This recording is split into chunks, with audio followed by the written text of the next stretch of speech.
శ్రీరామ శ్లోకం. ఆపదామపహర్తారం దాతారం సర్వసంపద లోకాభిరామం శ్రీరామం భూయో భూయో నమామ్యహం.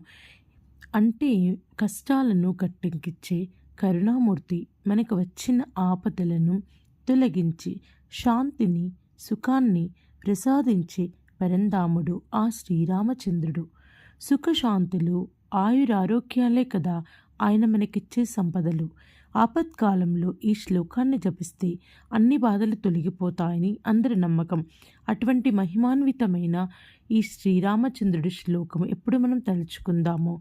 ఆపదామపహర్తారం దాతారం సర్వసంపద లోకాభిరామం శ్రీరామం భూయో భూయో నమామ్యహం. ఆపదలను పోగొట్టేవాడు, అన్ని సంపదలను ఇచ్చేవాడు. లోకంలో అది శ్రీరామచంద్రుడి మాత్రమే సాధ్యమవుతుంది.